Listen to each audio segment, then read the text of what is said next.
우리 인생은 실패와 좌절, 낭망, 낙심을 피할 수가 없습니다.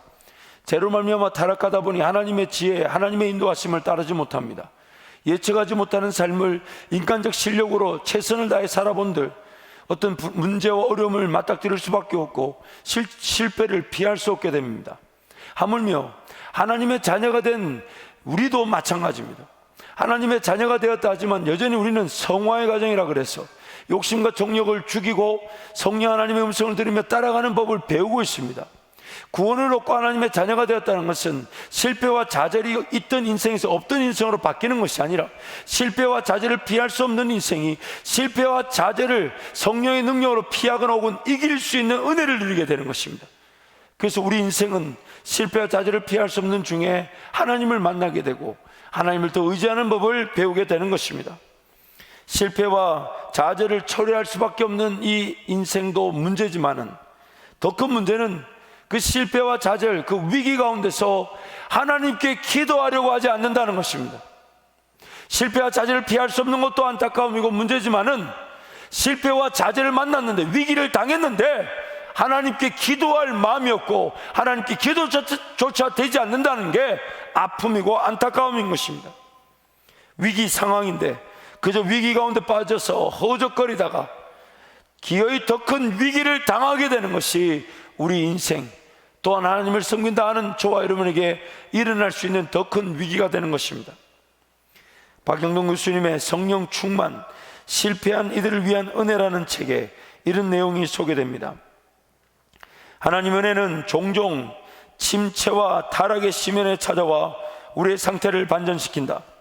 실패한 자에게 성령의 충만 은혜가 주어질 때 그 은혜의 풍성함과 영광은 더 밝히 드러난다. 인간의 모든 공로와 자랑은 배제되고 오직 하나님께만 영광이 돌아간다. 그러나 자신의 영적인 빈곤과 실패를 인정하지 않는 이들에게 성령 충만의 은혜는 요원하다. 자신의 영적인 상태에 대한 그릇된 만족은 이 은혜를 원천에서 차단해버린다. 자신의 무력함과 가난함을 보지 못하는 영적인 무지와 교만이 성령 충만에 이르는 첩병을 복잡하고 험난한 미로로 바꾼다. 오늘 우리의 영적 문제가 뭐냐면 이 실패를 피할 수 없는 이 연약함과 부족함도 문제지만은 그 실패 위기 속에서 하나님께 온전히 삶을 내어드리고 맡겨드려 하나님의 은혜와 그 성령 충만의 은혜를 온전히 누리지 못한다는 것입니다. 실패의 위기보다 더 큰 위기가, 실패의 위기 가운데서 기도하지 않는 위기가 더 큰 위기인 것입니다. 요한계시록 3장 14절 20절 말씀을 한 절씩 교독하겠습니다. 라오디게아 교회의 사자에게 편지하라. 아멘이시오, 충성되고 참된 증인이시오, 하나님의 창조의 근본이신 이가 이르시되 내가 내 행위를 나누니 내가 차지도 아니하고 뜨겁지도 아니하도다. 내가 차든지 뜨겁든지 하기를 원하노라. 내가 이같이 미지근하여 뜨겁지도 아니하고 차지도 아니하니 내 입에서 너를 토하여 버리리라. 내가 말하기를 나는 부자라 부요하여 부족한 것이 없다 하나 내 공고한 것과 가련한 것과 가난한 것과 눈먼 것과 벌거벗은 것을 알지 못하는도다. 내가 너를 권하노니 내게서 불로 윤다는 금을 사서 부요하게 하고 흰옷을 사서 입어 벌거벗은 수치를 보이지 않게 하고 안약을 사서 눈에 발라 보게 하라. 물은 내가 사랑하는 자를 책망하여 징계하노니 그러므로 내가 열심을 내라 회개하라. 함께 갑니다. 볼지어다 내가 문 밖에 서서 두드리노니 누구든지 내 음성을 듣고 문을 열면 내가 그에게로 들어가 그와 더불어 먹고 그는 나와 더불어 먹으리라. 아멘. 곤고한 것과 가련한 것과 가난한 것과 눈먼 것과 벌거벗은 것을 모른다. 지금 우리의 연약함과 부족함으로 실패를 피할 수 없는데 그 실패 상황이 지금 처해 있는데 위기 상황인데 그 하나님 앞에 온전히 기도할 줄 모르고 은혜를 구할 줄 모르는 것, 이게 바로 인생의 가장 큰 위기이자 문제인 것입니다. 인생이 피할 수 없는 실패의 자리에서 예수님을 찾을 때에 예수님 우리를 만나 주시고 죄로 인한 실패는 도리어 하나님의 능력의 기회가 됩니다. 하나님의 능력의 기회가 됩니다. 그러므로 어떤 실패 순간이 있든지 간에 예수님 만나면 그 실패조차도 예수님을 만날 예수님의 능력을 맛볼 기회가 되지만 인생의 어느 순간이든 간에 예수님께 달려나와 실패가 전화위복의 기회가 될 뿐 아니라 실패할 수밖에 없는 인생을 매일매일 고백하게 되면 우리의 삶은 성령 하나님의 은혜 가운데서 피할 길을, 감당할 길을, 이길 길을, 성령 하나님께서 인도하시는 사명의 길을, 오히려 날마다 행복과 자유를 맛보는 은혜의 길을 걷게 되는 것입니다. 그래서 오늘 우리 성도들에게는 두 가지의 길이 있습니다. 날마다 기도하며 주님과 함께 동행하면서 삶의 본질적인 가치와 즐거움을 맛보는 그 은혜의 길을 걷든지, 하나님의 자녀임에도 불구하고 여전히 기도할 마음이 없고 하나님을 섬길 마음이 없어서 하나님을 섬긴다 하지만 세상의 방식과 방법대로 기도하지 않고 살다가 기회의 어려움을 당해 그제서야 기도하러 나오든지, 이 팀 켈러 목사님의 고통에 답하다라는 책에 보면 그 소제목 중에 이런 제목이 있습니다. 인생이 고통을 당할 때에 하나님을 뜨겁게 만나든지 아니면 고통을 핑계로 하나님을 떠나든지. 참 가슴이 아프죠. 여러분, 우리가 도망갈 데가 없습니다. 비단 이런 고통과 고난, 실패와 좌절을 맛보았다 해도, 그래서 하나님께 기도했는데 하나님이 우리가 원하는 때에 우리가 원하는 방식으로 일하지 않는다 해도 그 하나님을 거절할 수 없는 게 인생입니다. 하나님 그분께 은혜를 구하는 것 말고 더 좋은 대안이 없습니다. 그럼에도 불구하고 우리는 그 실패를 당하고 어려움을 당하고 위기 가운데서도 하나님께 기도할 마음이 없을 수가 있더라는 것입니다. 그만큼 곤고하고 가련하고 가난하며 그만큼 눈멀었고 그만큼 벌거벗은 것입니다. 예수님의 죽으심과 부활 이후에 베드로와 제자들은 무엇을 어떻게 해야 될지를 몰랐습니다. 3년 정도의 적지 않은 시간을 예수님을 따라다녔습니다.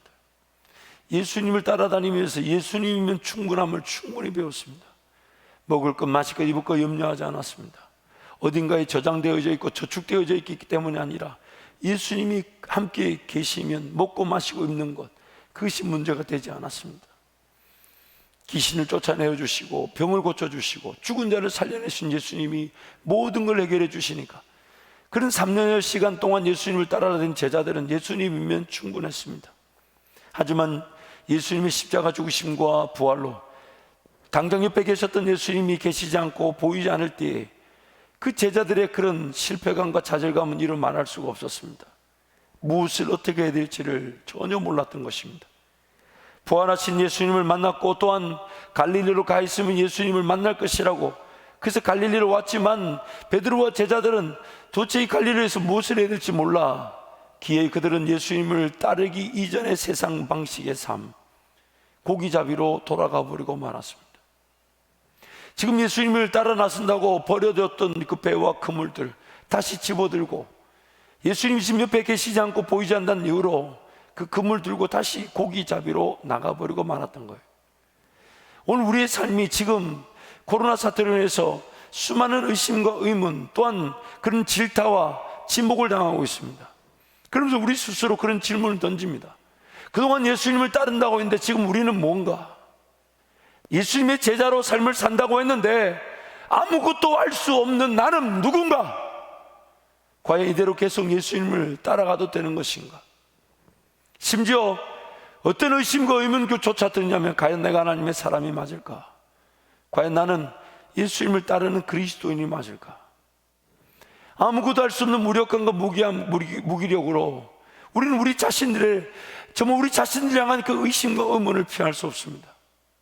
그리고 우리도 제자들처럼 다시 기어이 버려버렸던 세상의 삶으로 예수님을 따를 때의 배와 그물과 심지어 부모님조차 버리고 따랐던 그 길을 다시 돌아서서 마치 홍해를 가르고 지나왔건만 애굽으로 돌아가자고 외쳤던 이스라엘 백성들처럼 우리도 그런 위기, 이전의 생활 방식, 하나님을 우지 하나님답게 외쳐 부르지 않아도, 성령 하나님의 도우심과 인도하심을 사모하지 않아도, 굳이 하나님 없이도 인간적 실력과 능력으로 살 수 있는 세상 방식의 삶으로 돌아가려고 하는 위기에 있을 수 있습니다.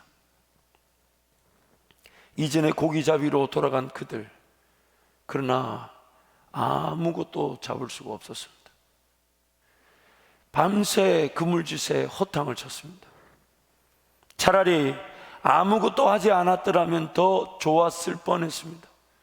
차라리 체력이라도 아끼고, 차라리 주님이 먹여주시면 먹고 주님이 안 주시면 죽어버릴 것이라고, 죽으면 죽을 것이라고 기다리는 것이 더 나을 뻔했습니다.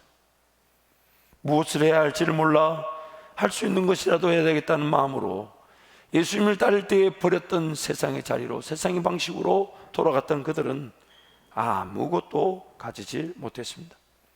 요한복음 21장 3절 말씀 보니까 시몬 베드로가 나는 물고기 잡으러 가노라 하니 그들이 우리도 함께 가겠다 하고 나가서 배에 올랐으나 그날 밤에 아무것도 잡지 못하였다. 여러분, 예수님이 없는 우리 인생은 오히려 뭔가 할 수 있다는 것이 우리를 괴롭힙니다. 기회에 아무 소득 없이 인생이 방황하고 헤매거나 혹은 갖지 못할 것을 갖기 위해 부단히 애를 쓰며 살아가므로 인생 자체가 무의미해질 수 있습니다. 예수님을 따른다고 했는데 정작 삶의 자리에서 예수님의 그런 능력과 권세까지는 아닐지라도 삶을 지키기조차 버겁고 힘이 듭니다. 코로나 사태로 인해 교회와 성도의 역할은커녕 도리어 바이러스 확산의 주범인 양 지목되고 있는 이 시간, 도대체 우리가 할 수 있는 것은 무엇이며 우리는 도대체 누구인지 이 의심과 회의를 피할 수가 없습니다. 일상에서도 마찬가지입니다. 예수님의 제자로 산다고 했지만 코로나 사태로 인한 어려움과 아픔 속에서 할 수 있는 게 아무것도 없습니다. 속수무책으로 그저 당하기만 해야 하는 것 같습니다. 앞에서 말한 것처럼 예수님의 기적과 권세를 드러내는 수준까지는 아니랄지라도 비난을 피할 수 없는 상황에서 뭐라도 우리 그리스도인다운 그 자세와 그리스도인의 그런 힘을 보여줘야 되는데 무기력하고 무능력한 우리의 모습을 이 코로나 사태를 통해 철저하게 느끼고 있습니다. 그동안 예수님을 따르고 예수님이면 충분하다고 했던 시간들은 무엇이었을까요? 예수님이 죽으시고 부활하셨음에도 불구하고 곁에 계시지 않아 갈릴리에서 예수님을 만날 것이라 했던 그들도 어쩔 수 없이 다시 예전의 삶의 방식으로 돌아갔던 제자들, 오늘 저와 여러분도 그 제자들이 느꼈을 기분을 충분히 이해할 수 있는 것 같습니다. 바로 그때 예수님께서 그 제자들을 찾아오셨고 지금 우리 가운데 찾아오고 계십니다. 자기 백성들을 포기하지 못하시며 끝까지 찾아오시는 예수님, 자기 백성을 결코 잃어버리지 않으시는 예수님께서 제자들을 찾아오신 것입니다. 공교롭게도 예수님이 찾아오신 그 장면은 처음에 예수님이 제자들을 부르셨을 때와 거의 흡사합니다.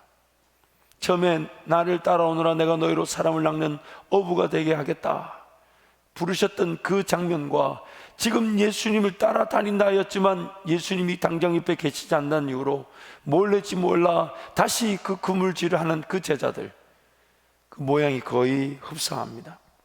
단지 다른 게 있다면 처음 예수님이 제자들을 만나셨을 때는 깊은 데로 가서 그물을 내려 고기를 잡으라 라고 말씀하셨지만은 두 번째 찾아오셨을 때는 그물을 배 오른편에 던지라 라고 말씀하셨어요. 저는 이 말씀을 묵상하면서 예수님의 그런 세심한 배려와 인도하심을 느낄 수 있었습니다. 깊은 데로 가서 그물을 내려 잡으라 하는 말씀과 있는 그 자리에서 오른편에 그물을 내지라는 말씀, 어느 편이 훨씬 더 순종하기가 쉬웠을까요? 어느 편이? 제자들의 상태를 생각한다면 예수님이 그 제자들의 상태를 고려하셔서 조금 더 그들이 순종할 수 있도록, 조금 더 그들이 예수님의 말씀을 따를 수 있도록 지금 도와주고 계신 것입니다. 제자들의 상태는 사실 처음 때보다 훨씬 더 실패와 좌절에 사로잡혀 있었습니다. 처음에야 단지 물고기만을 잡지 못했지만 지금은 물고기를 잡지 못한 것도 문제지만 더 깊은 절망에 사로잡혔는데 인생 전체를 걸어서 모든 것을 버려두고 예수님을 따른다고 했던 그들의 그런 허망함과 그 실패와 좌절이 큰 실패감으로 자리 잡고 있었던 것입니다. 그런 제자들을 배려하셔서 아주 작은 것에서부터 깊은 데로 가라고 하면 가지 못할까 봐 지금 있는 자리에서 아마 왼편에서 그물을 던지고 있었던 모양이죠. 오른편에 그물을 던지라 그렇게 말씀하심으로 제자들로 하여금 어떻게 해서든 다시금 일어나 예수님의 말씀을 듣고 예수님의 인도하심을 따를 수 있도록 도와주시는 것입니다. 그래서 고린도전서 10장 말씀에 사도 바울이 말하기를 사람이 감당할 시험 밖에는 당한 것이 없나니 하나님께서 감당할 길로만 이기도록 인도해 주신다는 것입니다. 제자들을 일으키셨던 예수님을 신뢰하십시다. 제자들을 일으키셨던 예수님을 신뢰하십시다. 우리 생각과 방법으로 삶이 되지 않는다는 걸 더 이상 살아보고 난 다음에, 실패를 만난 다음에 배울 것이 아니라 지금 이미 당한 코로나19 사태가 더 이상 우리가 할 수 없다는 걸 뼈저리게 느끼고 뼈저리게 이걸 경험하게 하신 이때에 기도의 기회를 놓치지 않고 예수님께로 달려가 우리를 어떻게 해서든 하나님을 더 깊이 만나며 하나님과 동행하게 하시는 예수님의 배려와 인도하심을 모든 성도들이 누리시기를 축복합니다. 그렇게 그물을 오른편에 던졌더니 그물을 들쏠 수만큼 고기가 잡혔다고 성경이 말합니다. 그리고 성경이 말하기를 그때야 제자들이 예수님이심을 알았다고 성경이 말합니다. 정말 안타까운 일이 아닐 수 없어요. 3년의 시간을 다녔습니다. 예수님을 3년 동안 동고동락하며 따라다녔어요. 근데 그들이 지금 당장의 인생을 어떻게 살아야 될까? 정말 예수님이 당장 죽으시고 부활하셨지만 곁에 계시지 않아 정말 우리 다시 예전의 생활로 돌아가야 되는 것인지, 어떻게 살아야 될지 그 막막하다는 그 막막함으로 예수님 음성이 들려지지 깨달아지지 않았다는 겁니다. 우리 인생을 살펴봐도 그래요. 뭔가 어려움이 생기고 아픔이 생길 때마다, 여러분 지난날에 하나님 우리를 도우셨잖아요. 하나님 우리를 인도해 주셨잖아요. 근데 막상 당하는 어려움과 아픔을 만날 때마다 예전에 하나님 그렇게 우리를 도와주셨다는 것을 금방 까먹어버립니다. 금방 까먹어버려요. 마치 지금의 이 문제는 예전에 하나님 날 도우셨다 해도 지금의 이 문제는 하나님이 해결하지 못하실 것처럼 그렇게 의심하느라, 그렇게 하나님을 믿지 못하느라 지난날에 내 삶을 지키시고 보호하시고 인도하셨던 그 하나님을 지금 잊어버리고 있을 수가 있다는 것입니다. 성경이 이렇게 말해요. 그들의 배와 육지가 불과 50칸쯤 떨어져 있더라. 그 50칸을 미터로 단위로 계산하면 한 90여 정도, 90m 정도 된다고 합니다. 예수님의 음성이 들릴 정도니 그 예수님의 음성을 전혀 식별하지 못하고 알아듣지 못한 제자들, 우리가 그만큼 연약한 거예요. 막상 문제가 생기고 어려움이 생기면 그 문제 어려움의 크기를 하나님 능력보다 더 크게 보고, 그렇게 하나님 우리와 함께 하셨는데도 불구하고 그 하나님을 음성을 잊어버리고 하나님밖에 부를 수 없는 그런 연약한 상태들, 제자들뿐만 아니라 우리도 그러한 것 같습니다. 예수님을 따른다고 하면서 또한 예수님을 그렇게 만났고 경험하였음에도 불구하고 인생에 닥친 위기와 어려움으로 인해 예수님을 예수님답게 알아보지 못하는 상태, 고기가 많이 잡힌 것을 보고서야 그때야 그들이 예수님이심을 깨달았다는 거예요. 그러면서 예수님이 사랑하시는 제자 요한, 성경에 이렇게 써 있는데 사랑하시는 제자라고 쓴 사람이 자기 자신이에요. 참 요한이, 요한복음을 보면 요한이 자기가 사랑하시는 제자라는 그 표현을 쓰고 있어요. 또 베드로가 요한복음 마지막 장 21장 끝에 가보면 예수님께 그렇게 묻죠. 저 요한은 어떻게 됩니까? 요한 어떻게 됩니까? 그러니까 예수님이 베드로에게 요한이 어떻게 될 바는 네가 알 바 아니고 너는 하나님과 관계를 지켜라. 그 지금 생각해 보면, 말씀을 보면 요한과 베드로가 굉장한 영적 알력이라니 뭐랄까, 약간 경쟁 관계가 있었던 것 같아요. 내가 좀 더 사랑받는다, 내가 좀 더. 그래서 베드로 전후서 말씀을 가봐도 사도 베드로도 그렇게 자기가 예수님의 사랑을 받았다라는 표시를 많이 내고 있어요. 요한복음도 보면 요한이 철저하게 자기를 이름을 가리고 예수님의 사랑하시는 제자가 이렇게 표현하고 있죠. 어쨌든 그 요한이 주시다, 주님이시다, 그 물고기가 많이 잡힌 상황을 보고 그제서야 주님이시다 이렇게 대답을 하니까, 말을 하니까 베드로가 옆에 있다가 갑자기 벗어뒀던 겉옷을 입고 그 호수로 뛰어듭니다. 제가 이 장면을 보면서 도대체 베드로가 뭐 때문에 이렇게 했을까? 그래서 제가 혹시 제 어떤 깨달음이 틀렸을까 봐 여러 주석들을 찾아봤어요. 근데 주석들을 찾아봐도 조금 시원한 답을 주질 않아요. 왜냐하면 그 베드로의 행동이 이율배반적이에요. 도망가려고 했던 걸까요? 아니면 예수님을 좀 더 일찍 만나려고 했던 걸까요? 도망가려고 했던 것 같지 않아요? 나중에 조밥 먹을 때 옆에 있었던 거 보면. 근데 그 베드로의 마음이 어땠을까? 만약에 예수님을 좀 더 빨리 만나고 싶었다면 겉옷을 입고 물에 뛰어들어야 될까요? 겉옷을 벗고 수영해 가야 될까요? 우리가 잘 아는 대로 그 겉옷은, 이스라엘 중동교의 겉옷은 낮과 밤의 기온차를 때문에 제법 두껍습니다. 겉옷 그 자체만으로도 행동이 이렇게 쉽지 않아요. 만약 지금 예수님 일찍 만나려면 겉옷을 입고 물가로 뛰어들어 걸어가는 게 나을까요? 아니면 수영해 가는 게 나을까요? 아니면 배를 저어가면 나을까요? 아무리 생각해봐도 이 베드로의 마음을 이해할 수 없어요. 근데 오늘 이 전체적인 말씀 속에서 우리가 좀 깨달을 수 있는 부분이 있어요. 물론 이 베드로의 이 겉옷을 입고 물에 뛰어드는 한 장면만을 가지고 전체적 일반적 문제를 지적하기는 쉽지 않겠지만, 한 가지 분명히 알 수 있는 것은 베드로의 삶의 자세를 엿볼 수 있는데, 그 삶의 자세가 뭐냐면 기에 베드로로 하여금 실패와 좌절을 피하지 못하게 만들었다는 겁니다. 근데 그 베드로의 삶의 자세가, 이 물가에 뛰어든 베드로의 삶의 자세를 보면 자기 삶에 무조건 뛰어들고 본다는 것입니다.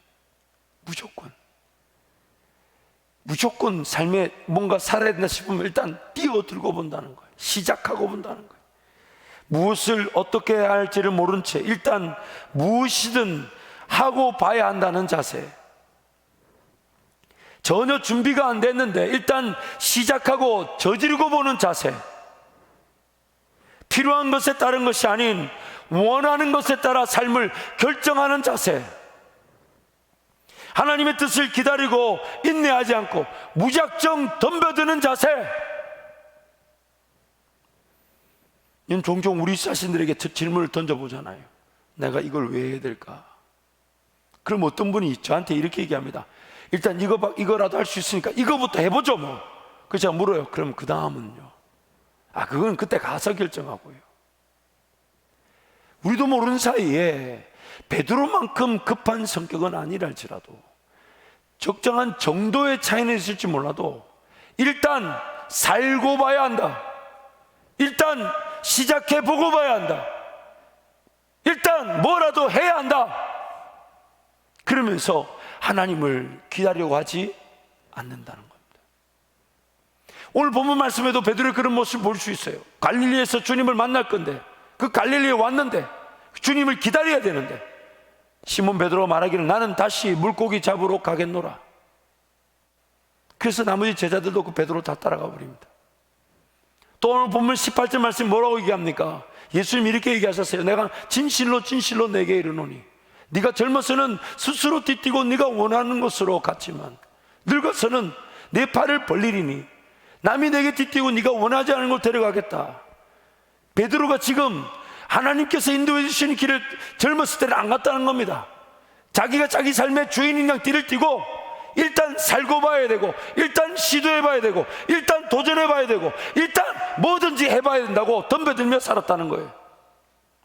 그러나 예수님 만나고 난 이후로부터 그의 삶이 바뀌어질 것에 대해서 예수님이 말씀하고 계십니다.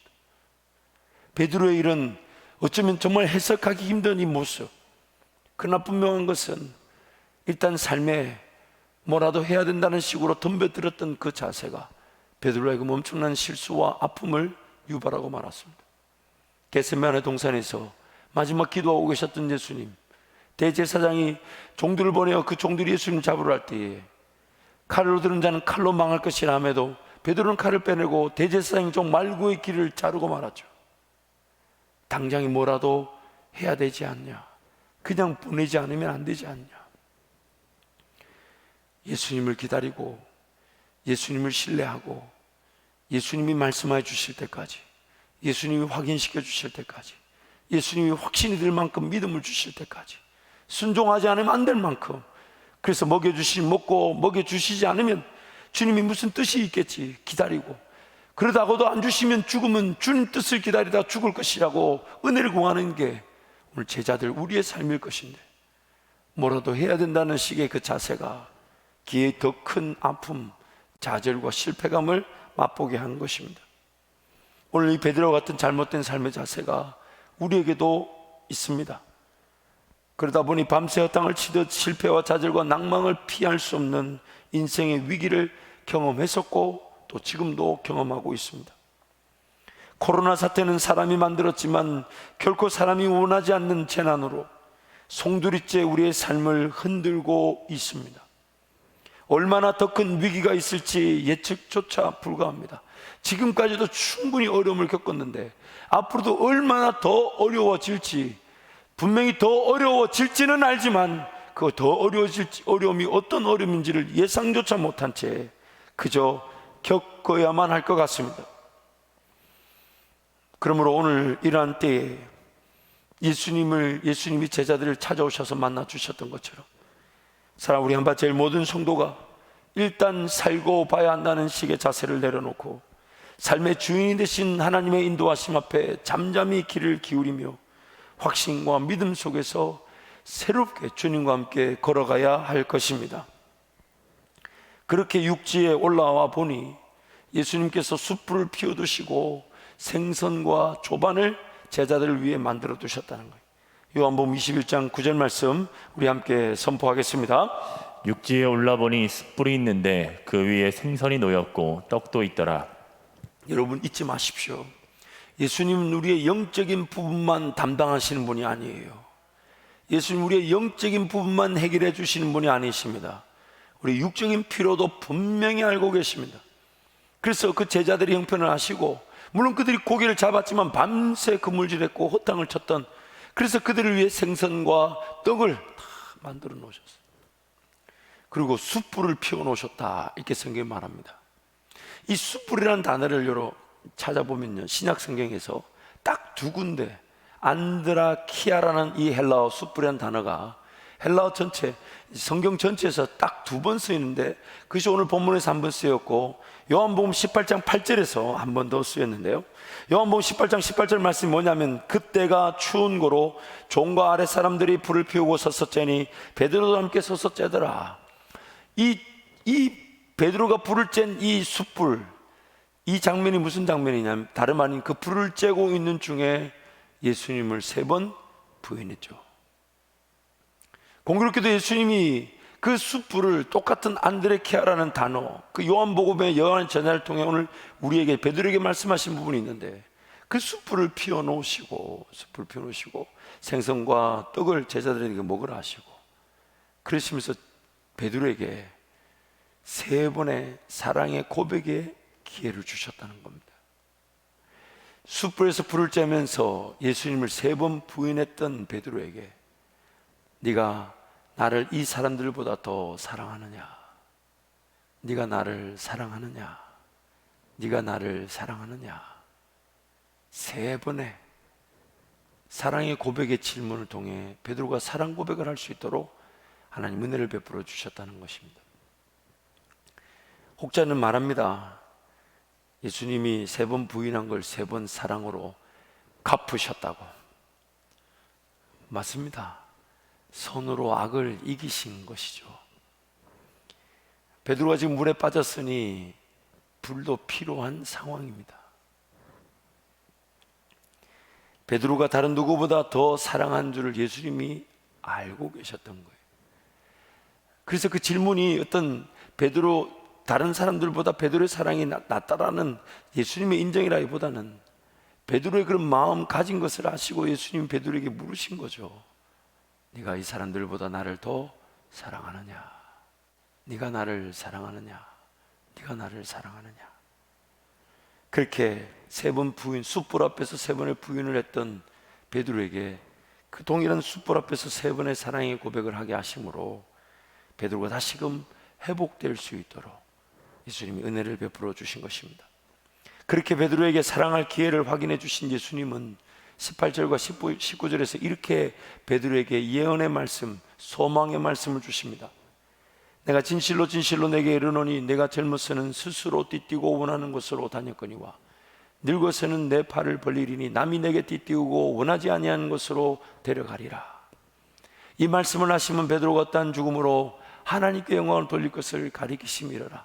이 말씀을 하시고 베드로에게 이르시되 나를 따르라 하시니, 우리가 잘 아는 대로 베드로는 역사의 기록에 따르면 십자가에 달려 죽었는데 그냥 죽지 않고 거꾸로 매달려 죽었다 그러죠. 그런데 그 죽음이 영광이 될 것을 예수님 미리 알고 계셨던 것이죠. 그러나 그 베드로의 전과 후의 상황을 예수님 분명히 비교해서 말씀해 주고 계십니다. 베드로의 전의 상황은 자기 스스로가 자기 삶의 주인의 띠를 띠고 자기가 원하는 곳으로 다녔지만은 늙어서는, 성숙하고 나서는, 예수님을 따르고 나서는, 성령 충만하고 나서는 내 팔을 누가 벌리고, 그리고 베드로에게 남이 띠를 띠고 베드로를 원하지 아니한 곳으로 끌고 가는데, 그 원하지 아니하는 곳이 베드로는 몰랐지만 베드로가 하나님께 영광이 되며, 심지어 본인도 원하지 않았던 그 길을 따라가다 보니 자기가 정말 원해야 되는 자리며 사모해야 되는 자리며 영광의 자리란 줄 알아. 원하지 않았던 그 자리에 끌려가서 내가 예수님처럼 어떻게 머리를 하늘로 들고 십자가에 달려 죽겠냐며 머리를 땅으로 두고 거꾸로 매달려 순교하였다는 것입니다. 늙었다, 이제부터는 시간이 점점 흘러가면 성숙해지면 내 팔을 벌린다. 여러분, 이 팔을 벌린다는 말, 우리 주님의 말씀에 이런 말씀 있잖아요. 누구든지 나를 따라오려거든 날마다 자기를 부인하고 자기 십자가를 지고 나를 따를 것이니라. 자기 십자가를 지는 사람들, 그리고 남이 베드로에게 띠를 띄운다. 성령이 진리의 말씀으로 그의 띠를 띄우고 진리의 말씀이신 예수 그리스도의 인도하심에 원하지 아니하는 곳, 그러나 궁극적으로 내 인생이 여기서 이렇게 하나님께 영광을 돌릴 수 있구나, 원하지 않았던 것이 나를 위한 길인 줄 깨닫게 되고, 내가 모르는 길에서 나를 인도하시는 성령 하나님이 예전 같았으면 순종하지도 못하고 예전 같았으면 사모조차 못했던 일인데 나를 위한 최고의 길로 인도해 주셔서 원하지 않았던 그곳에서 도리어 더 원하게 되고 사모하게 되고 하나님께 영광이 되는 죽음의 기회를 가지게 된다는 것입니다. 오늘 우리의 삶도 마찬가지입니다. 우리는 지금 내가 내 띠를 띠고 돌아다니고 있을지, 베드로처럼 무조건 덤벼들고 무조건 살고 봐야 한다는 식으로 살아가고 있을 수 있습니다. 그러나 주님을 따른다면 이제 십자가 지는 마음으로, 주님의 제자로 십자가 지는 마음, 날마다 내 자신의 생각, 욕심, 정욕, 계획, 아이디어, 방법, 급한 마음, 분주한 마음, 바쁜 마음, 시도하고픈 마음, 도전하고픈 그 모든 것들을 죽이듯 부인하고 성령 하나님께서 무엇을 말씀하시든 들려주시는 대로 성령 하나님의 인도하심에 내 삶을 맡겨드릴 때, 성령 하나님께서 내 삶의 띠를 띄우시듯 진리로 내 삶을 붙잡아 주셔서 기회 하나님께 영광이 되는 자리, 그러나 우리는 상상도 못했고 심지어 원할 수조차 없는, 그러나 우리가 기어이 최고의 영광을 나타낼 그 은혜의 자리로 하나님 우리를 인도해 가실 것입니다.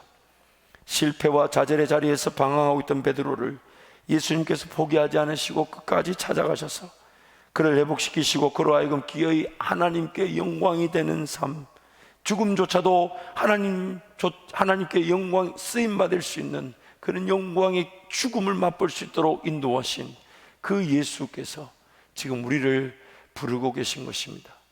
라오디아 교회 교인들에게 말씀하신 것처럼 볼지어다 내가 문 밖에 서서 문을 두드리노니 누구든지 내 음성을 듣고 문을 열면 내가 그로 들어가 그로 더불어 먹으며 그는 나로 더불어 먹으리라. 지금 예수님이 우리에게 문을 두드리고 계신 것입니다. 코로나 사태로 인해 우리도 베드로와 제자들과 같은 해이와 좌절 그리고 실망 심지어 실패를 맛보고 있습니다. 우리의 신앙은 무엇이었는지, 도대체 나는 무엇을 하고 살았는지, 심지어 예수님을 따르고 섬기는 것이 옳지 않을 수 있다라는 의심조차 피할 수 없는 상태입니다. 도저히 예수 믿는다라고 자신 있게 말도 할 수 없는 이 연약한 상태, 제자들의 그 실패보다 좀 더 큰 실패 속에 우리는 처해 있습니다. 그러나 안타까운 것은 이 실패의 자리에서조차 주님을 찾고 주님께 달려나가 기도할 마음이 없다는 것이 안타까움인 것입니다. 지난주에 이미 말씀을 살펴본 대로 하나님은 어떤 위기 속에서든 말씀을 보내시고 선지자를 보내셔서 자기 백성들이 회개하며 돌아오기를 원하십니다. 그러나 그 이스라엘 백성들은 안타까운 게도 그 위기 다음에 더 심각한 위기를 초래하는데도 더 심각한 위기를 초래한 줄 모르고 하나님께로 달려 나올 마음이 없더라는 것입니다. 그래서 약속의 땅에서 여전히 하나님과 동행할 기회가 있는데 그걸 놓쳐버렸습니다. 포로로 끌려갈 그 침략의 위기 속에서 기회의 포로로 끌려가 버리고 말았습니다. 또한 포로로 끌려간 그 자리에서도 하나님을 제대로 섬기지 않다가 기회의 약속의 땅으로 다시 회복되어졌지만 더 심각한 위기, 이 땅에 구세주 예수 그리스도가 메시아로 오셨건만 그 메시아를 죽이고 말았다는 것입니다. 여러분, 오늘 우리 삶도 마찬가지입니다. 지금 주님이 위기를 하시는데 위기를 위기로 느끼지 못하고, 아니 위기인 줄 알면서도 하나님께 달려가고 기도할 마음이 없는 우리 인생은 이 위기가 얼마나 더 심각한 위기가 될지 모릅니다. 그러다가 예수님 한편의 강도처럼 평생이 그 위기 가운데 끊임없이 말씀하시는 하나님의 음성 앞에 순종해 보지 못한 채 삶을 마무리할 수도 있습니다. 오늘 우리에게 이 주어진, 이 닥친 이 위기가 정말 우리의 죄로 말미암아, 우리의 연약함으로 말미암아, 또한 교회가 지금 지목과 지탄을 받고 있는 이 위기는 정말 우리가 빛과 소금의 역할을 제대로 감당하지 못한 우리의 부족함이니까 여러분, 이때 기도의 기회를 놓치지 않으시기를 축복합니다. 당한 위기도 위기지만 위기 가운데 기도하지 못한 게 더 큰 위기인 줄 알아 하나님께로 달려나와 기도하십시오. 기도하십시오. 이미 우리 문 밖에 서서 우리를 기다리고 계시고 부르고 계십니다. 그 주님의 음성을 듣고 주님께로 삶을 내어드림으로 이 위기의 순간이 하나님의 은혜로 넉넉히 헤쳐나갈 길을 만나게 될 뿐만 아니라 머지않은 그날에 이 위기의 순간에 그저 기도밖에 할 수 없었는데 하나님 우리에게 이런 전화 유복의 은혜를 주셨다고 위기의 순간에 기도의 기회를, 기도의 은혜를 주신 하나님께 감사하게 될 것입니다. 이 시간 동선으로 같이 한번 기도하겠습니다. 사랑하는 성도 여러분, 우리는 위기를 피할 수가 없습니다. 그러나 더 큰 위기는 그 위기 가운데 하나님 앞에 달려나올 기도의 마음이 없다는 것입니다. 그 위기에 사로잡혀 예수님의 음성을 그렇게 듣고 그렇게 경험하였음에도 예수님의 음성을 식별하고 알아들을 능력이 없더라는 것입니다. 당장 눈앞에 보이는 어려움과 문제, 그 문제의 크기 앞에 하나님의 능력의 크기보다 더 크게 느껴서 하나님을 저버리고 하나님을 식별하지 못하고 알아보지 못하는 우리의 영적 형편, 이 시간 기도할 때 하나님 이 기도의 위기를 놓치지 않게 하여 주옵소서. 기도할 수 있는 기회를 하나님 주님을 만나게 하시고 이전과 다른 더 뜨거운 주님과 관계 회복되는 기회가 되게 하여 주옵소서. 주님 잡고 함께 기도합니다. 주여